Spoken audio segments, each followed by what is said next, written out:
আসসালামু আলাইকুম। আজকে দেখাবো আপনারা যাদের সোনালী ব্যাংকে ডিপিএস আছে তারা কিভাবে সোনালী ই ওয়ালেটের মাধ্যমে ডিপিএস দিবেন এটাই দেখাবো। তো এর জন্য আপনারা কি করবেন, সোনালী ই ওয়ালেটে প্রবেশ করবেন। তো আপনারা এটাতে লগ ইন করে নেবেন। লগ ইন করার পরে আপনারা যেটা করবেন, এই যে এখানে দেখেন ডিপিএস অ্যান্ড এফডিআর নামে একটা অপশন, আপনারা কি করবেন এখানে ক্লিক করবেন। আর আপনারা চাইলে কিন্তু সোনালী ব্যাংক থেকেও দিতে পারেন, আবার সোনালী ই ওয়ালেটে টাকা নিয়ে এসেও কিন্তু এটা দিতে পারবেন। তো আপনারা কি করবেন, সরাসরি সোনালী ব্যাংক থেকেই দিবেন। এর জন্য কি করবেন, এতে ডিপিএস অ্যান্ড এফডিআর এখানে ক্লিক করে দিবেন। এখানে কিন্তু ডিপিএস অ্যাকাউন্ট নাম্বার লাগবে। তো ডিপিএস অ্যাকাউন্ট আর কিন্তু ব্যাংক অ্যাকাউন্ট এটা আলাদা। তো আপনারা ডিপিএস অ্যাকাউন্ট দেখার জন্য কি করবেন, এই যে এখানে দেখেন ডিপিএস অ্যাকাউন্ট ওপেন, এখানে ক্লিক করে দিবেন।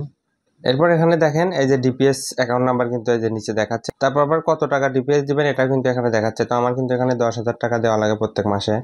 তো আপনারা কিন্তু এটা দেখবেন, এটা এই অ্যাকাউন্টটা কিন্তু আপনাদের লাগবে। তো অ্যাকাউন্টটা আপনারা খাতায় টুকে নিয়ে পরে কিন্তু এটা আপনারা ওখানে বসাবেন যেখানে আমি দেখাবো। তো এরপর আপনারা কি করবেন, এখান থেকে ব্যাক যাবেন।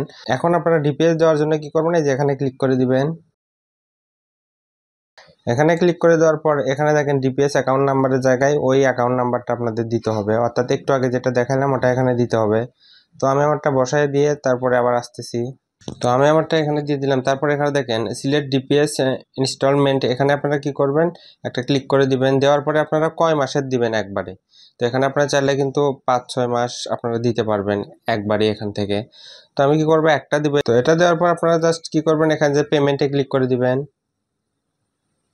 তারপর দেখেন এখানে কিন্তু আপনাদের ডিটেলস এখানে দেখাবে। তো আপনারা এখান থেকে এটা দেখে নেবেন।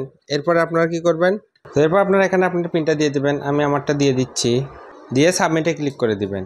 তারপর কিন্তু ডিপোজিট হয়ে গেল। তো আপনারা চাইলে কিন্তু এভাবে সোনালী ওয়ালেট থেকে আপনারা ডিপিএস দিতে পারেন। তো ধন্যবাদ সবাইকে।